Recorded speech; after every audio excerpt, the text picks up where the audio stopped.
Hi, my name is Ray Poynter, and I'm going to be talking to you about how we can turn online discussions into insight. I'd like to start by drawing attention to someone I think has got a lot to say on this topic, the French philosopher, thinker, sociologist, Michel Foucault. And he's really interesting for lots of reasons. I think one of the first is that he made this great distinction where he linked together language, the things that we say, and practice, the things that we do, and he called that discourse. And I think that that is really useful, that we need to think about language as a method of doing things.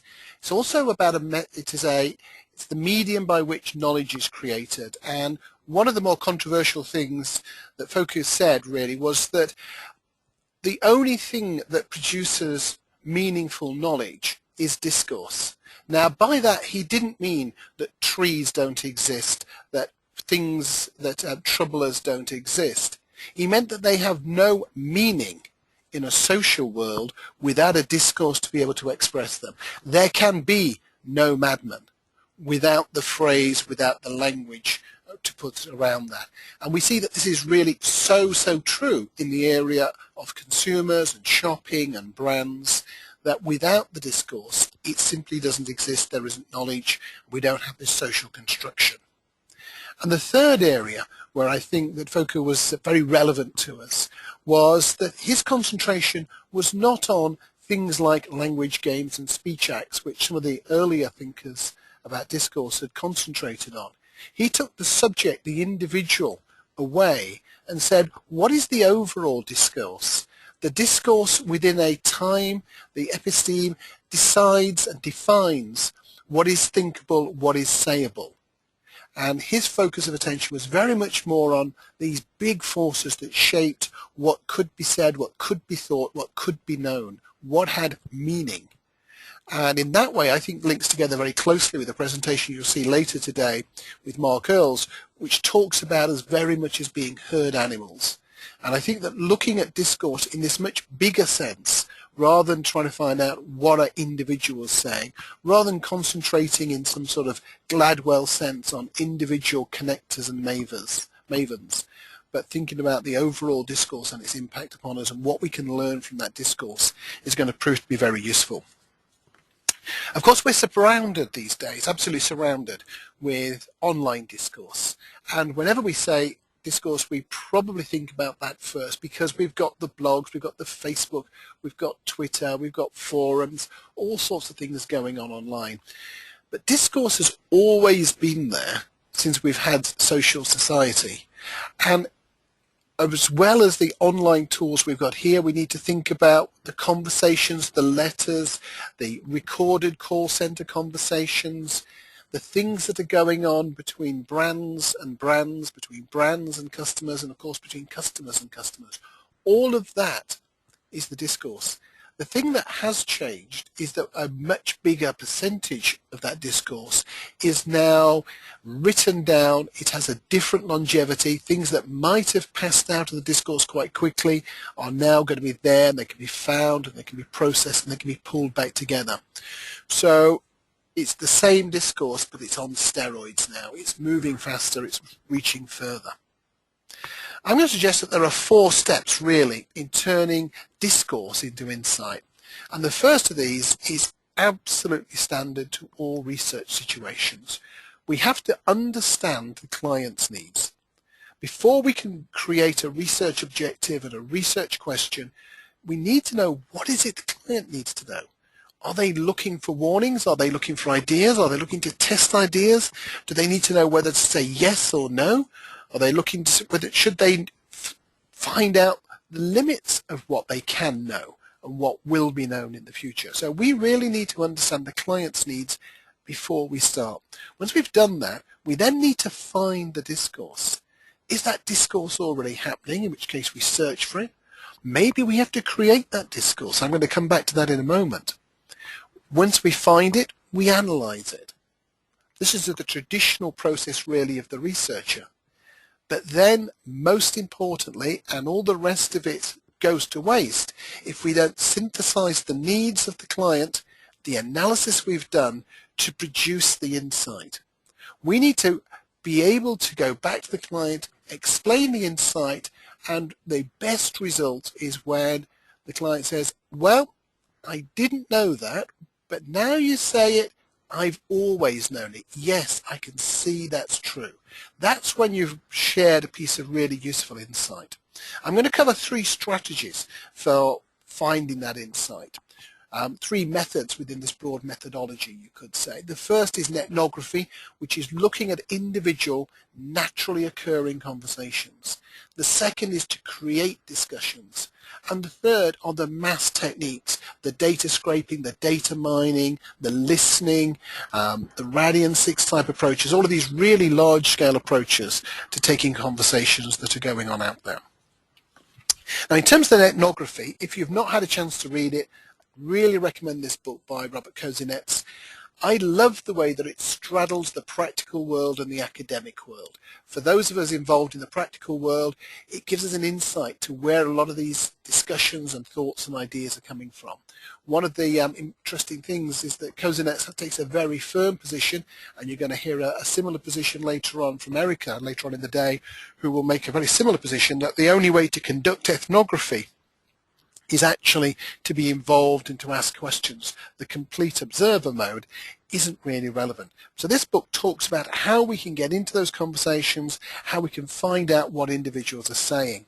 So I just mentioned complete observer, and we always need to think about this spectrum, because market research classically has been in that middle space in participant observer, and this spectrum dates back to about 1958, 1960, Juncker and Gold, and we have the 2 ends, the complete participant and the complete observer. Now, the complete observer is rather like the data mining.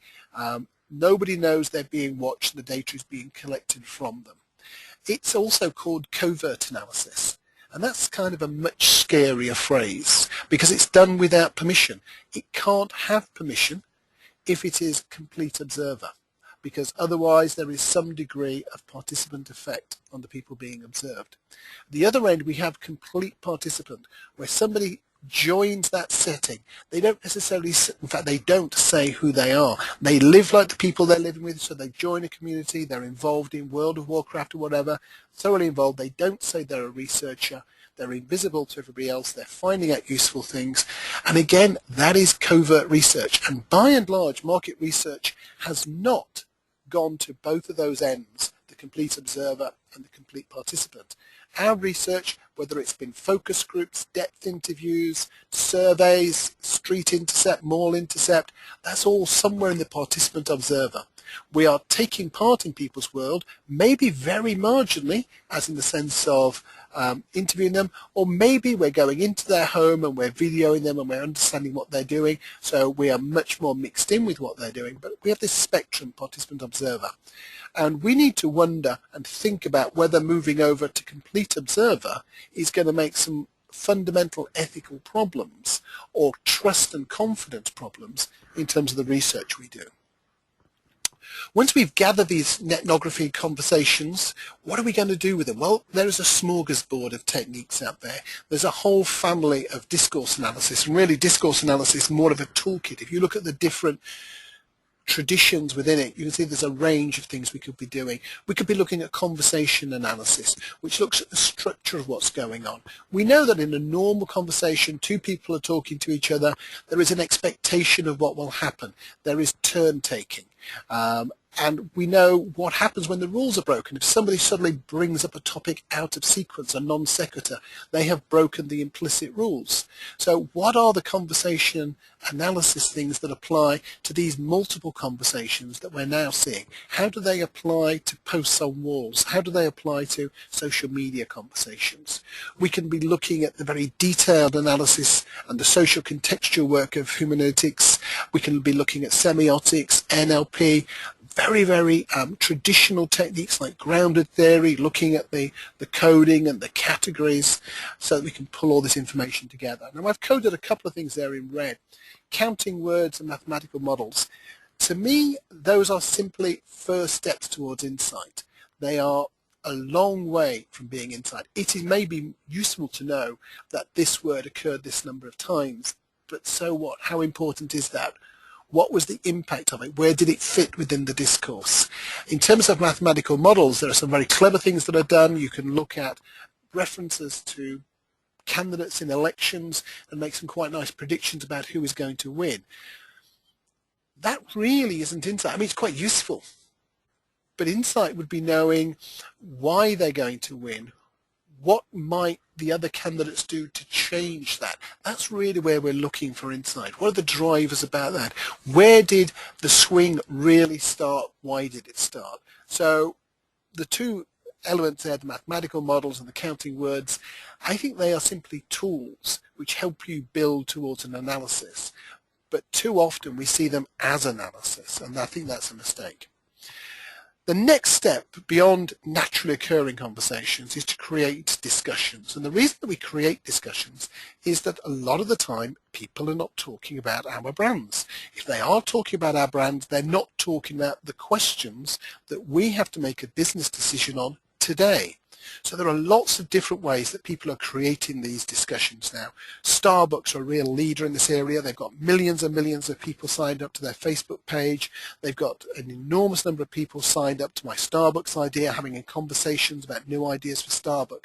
We see the MROCs from EasyJet, United Biscuits. There's a great MROC down in Australia, run by the Australian government, the tax office of all people, looking at small to medium-sized enterprises. These are conversations that are going on, they're being stimulated by brands, and I think this is going to be a fantastic growth area, because if you look at a lot of the new marketing that's going on, the way that brands like Domino and Coca-Cola are using Foursquare, they are trying to create conversations about topics of interest.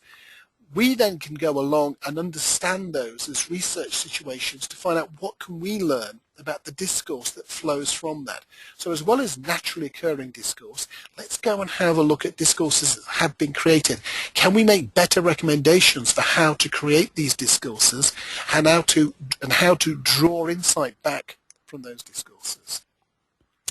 In terms of working these creative conversations, I'd like to highlight the 4 R's, which is a traditional English joke about WR being an R for writing. We've got to learn how to read what people really mean. We've got to apply those techniques I was talking about a moment ago in conversation analysis and discourse analysis to be able to really get into what is the discourse that's happening, what is its meaning, what's its impact, what is it creating as sayable, what is it creating as thinkable.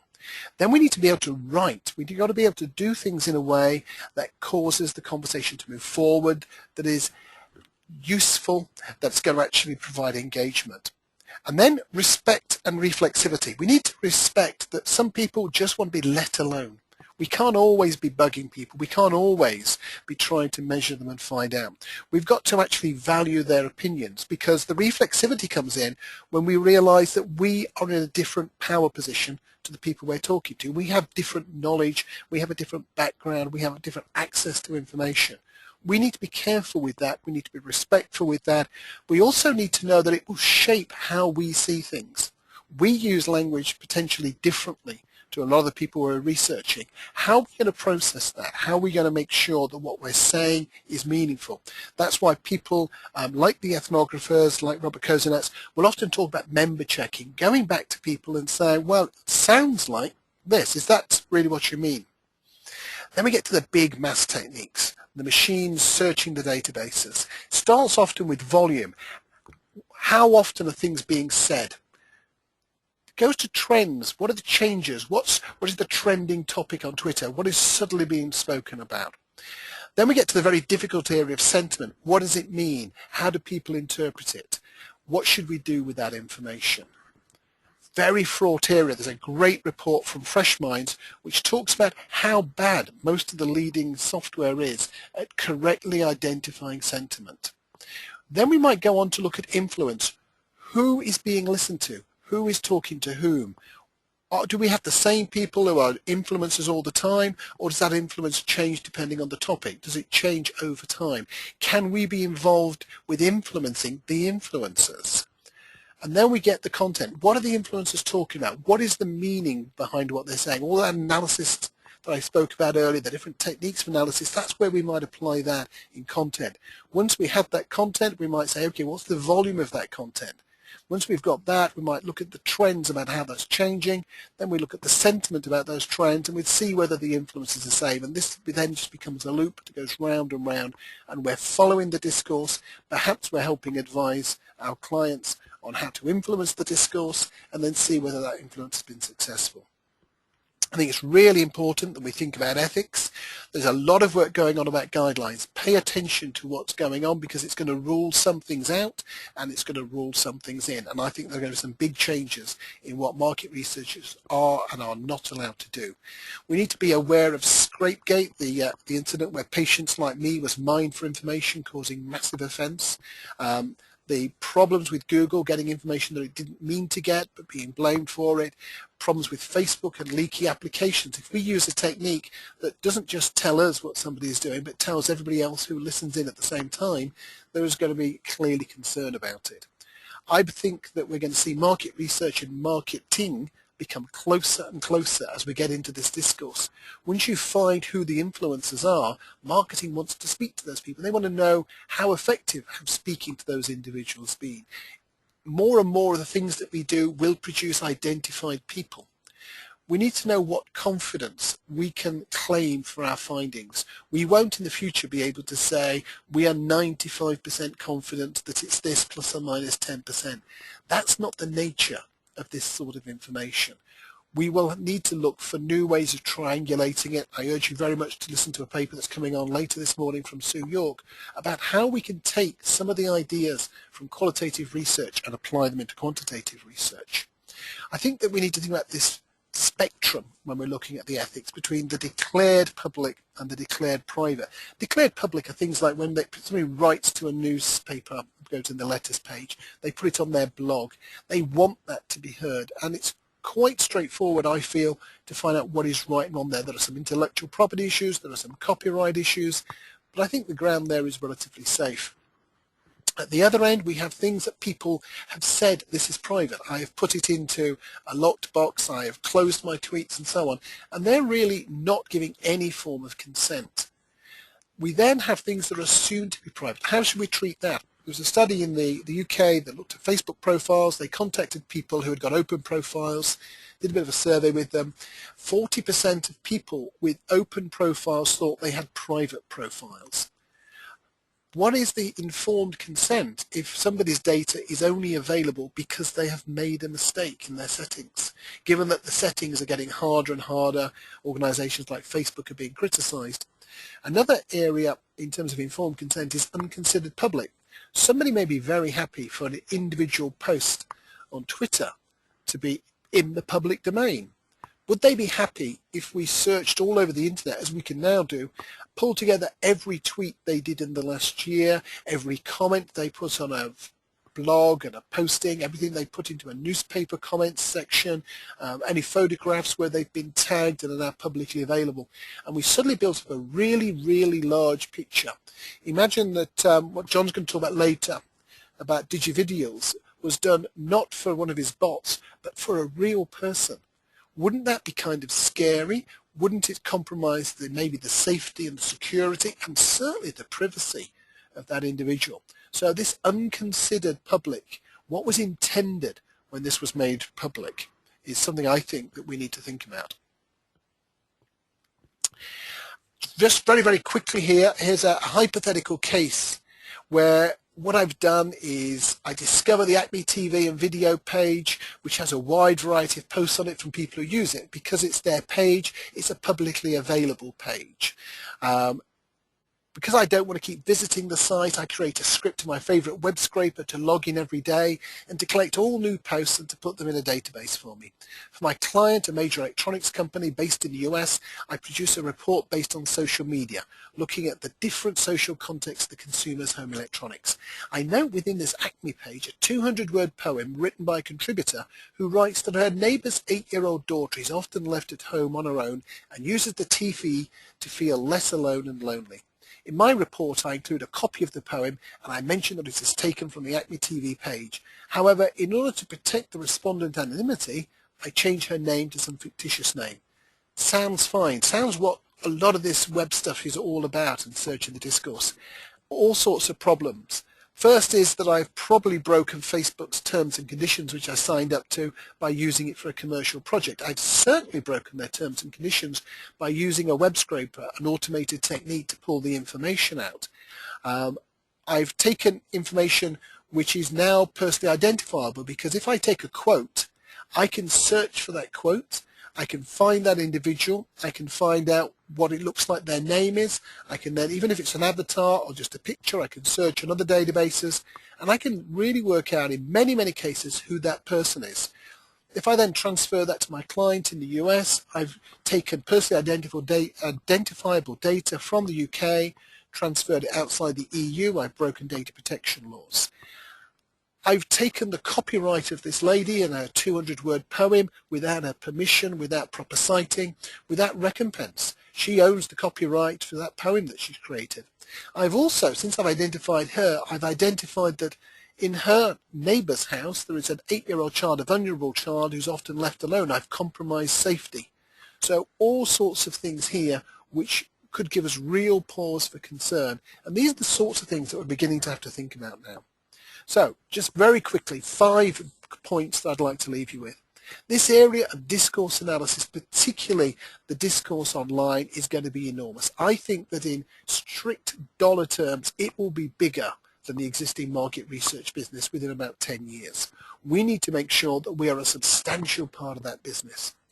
There are going to be some real disasters. Scrapegate and Patients Like Me is going to be a tiny, tiny incident. The sort of problems of Google accidentally collecting Wi-Fi data are going to be tiny compared with some of the things that will go wrong as this. I think maybe we're seeing a little bit of it with WikiLeaks. Imagine something like that turned against a company, turned against individuals, turned against an ethnic minority, turned against a religious group. Software is much better at finding a corpus of information than it is at analyzing that corpus of information. So yes, use it to pull information together, but really it's not doing the job yet of trying to pull out what is meaningful, what is useful. You can use computer programs to do the heavy lifting when you do the analysis, but really you're going to need to use people for the best analysis. When you do that analysis, know what model you're applying. There is no one model. There are several leading traditions, for example, within discourse analysis alone. So I don't mind which model people use, but I see too many people who are simply reading it in a naive way and reporting what they're finding, rather than doing some real analysis about what that discourse is and what the discourse means. And finally, make sure that your client knows what confidence they can place in the findings. Do not use numbers when you do that. For example, I sometimes see people say, well, 97% of all the verbatims about this included this phrase, and we can be confident that the real number is no less than 95% or no greater than 98%. Well, that's true about how many times a word was used, but it doesn't give you any idea about what confidence you can place in the interpretation of the meaning of those words. That's where we need to work harder, and we need to be much more careful. Thank you very much, and I look forward to the discourse on this topic.